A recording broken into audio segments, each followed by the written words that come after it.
Most chess players don't know how to attack, they just know how to pray. They bring their queen out on move 3, launch a hopeless solo rush, and wonder why their entire position gets completely annihilated. Today, we are throwing beginner attacks in the trash. Welcome to the ultimate masterclass of attack, where you're going to learn how to dismantle early queen rushes, rip open uncastled kings, and sacrifice heavy artillery to hunt down castle targets. Stop playing like an amateur. It's time to learn how a real master attacks. Take this example. White tries a lazy scholar's mate with e4, e5, bishop to c4, black plays knight to c6, and white plays queen to f3, thinking he's smart and threatening mate on f7. Black simply plays knight to f6. White launches g4, thinking he can kick the knight and force checkmate. What white doesn't realize is that he's wasting precious moves, while black brings out a full army to destroy him. Now comes knight to e5, threatening a fork on c2 and attacking the queen. The only move for white is queen back to d1. Now white is forced to retreat his pieces back to their starting squares just to survive.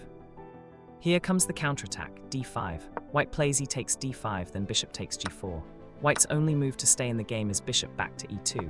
If white plays f3, now comes knight to e4. You can't take on e4 or you lose the queen. From this moment on, black has won the game. Now let's look at how a real attack is built. White starts with c4, e5, knight c3, knight f6, knight f3, knight c6, d4, e takes d4, knight takes d4, and black plays bishop to b4. Notice the difference. Black didn't rush his queen out. He quietly developed his army, waiting for the exact right moment to strike. That is lesson number 1, patience. White plays knight takes c6, black plays b takes c6, then g3. Now black plays queen to e7. White plays bishop to g2, and black hits him with bishop to a6. This is a masterclass in provocation.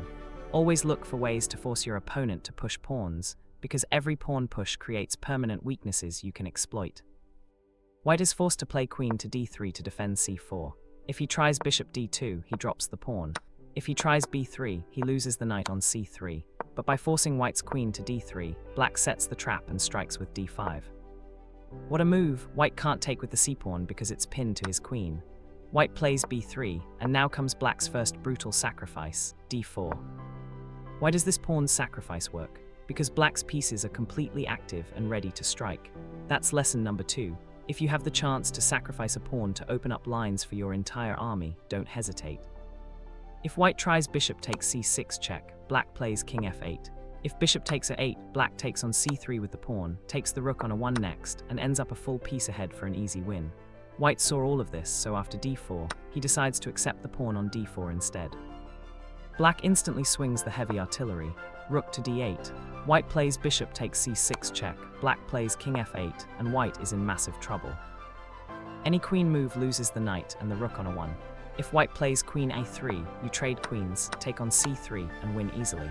So white decides to block with bishop back to d5. And now, black drops the second brutal sacrifice of the game. Pause the video and try to find it. It's rook takes d5, absolute destruction. If white takes back with the pawn, queen e2 is instant checkmate because the knight on c3 is pinned to the king. If white plays queen back to e3, you trade queens, pick up the piece on c3, and steamroll the rest of the game. How to destroy an uncastled king now for part 2. How to punish players who refuse to castle. The legendary Chigorin showed us the exact blueprint in this game against white's king's gambit. It starts with e4, e5, f4, and black plays bishop to c5, taking immediate control of the dark squares white weakened by pushing f4. White plays knight to f3, d6, bishop to c4, knight to f6, c3, and black simply short castles. Black is fully developed, castled, and ready to strike. White played d3, knowing that if he played d4, his king would be caught stranded in the center. Remember this rule: whenever your opponent's king is stuck in the center, you must open up the position.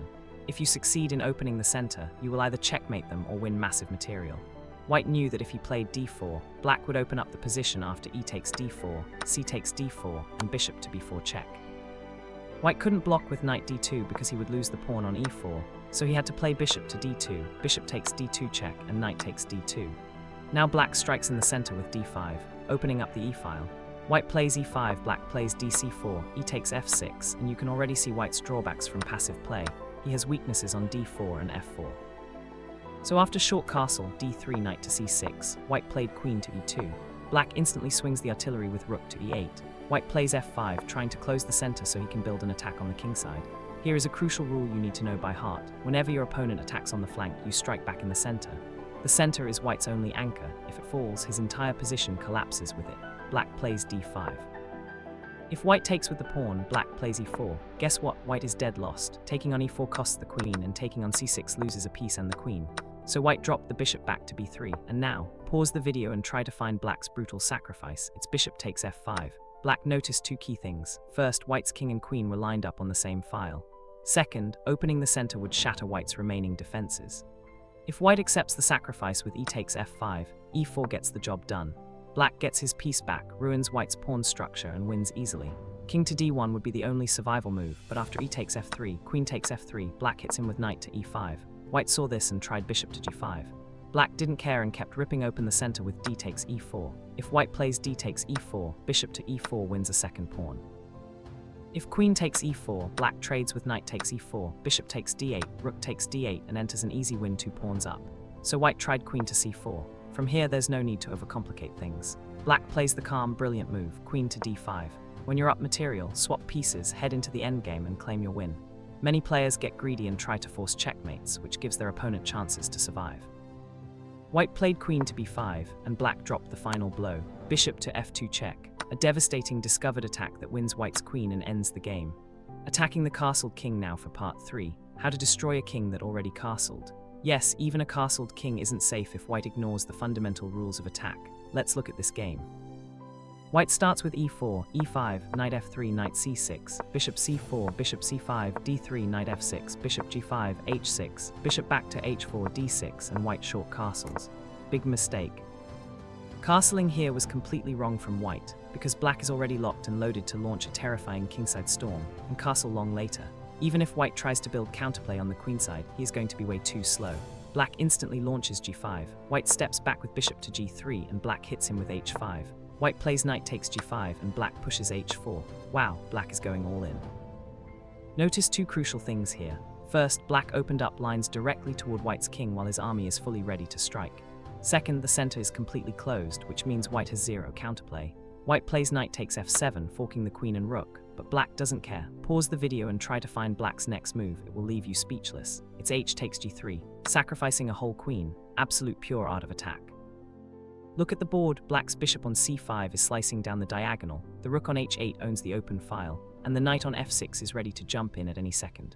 Count the pieces. Black has a massive army of attackers, and White has 0 defenders on the kingside. That brings us to a crucial rule you must memorize. If your number of attackers heavily outweighs their defenders, your sacrifice will work. White accepts the queen with knight takes d8, and Black hits him with bishop to g4. White can't take the bishop because g takes f2 check is coming. If rook takes f2, Black plays knight takes g4, threatening f2 and winning a full rook. Guess what? White can't even escape with his queen. If White tries queen c1, Black plays knight to d4, threatening a fork on e2 and an unstoppable mate after rook takes h2. If White pushes h3, Black drops knight to e2 check, king h1, rook takes h3 check, g takes h3, and bishop to f3 is instant checkmate. So after bishop to g4, White tried knight back to f7. Black drops rook takes h2.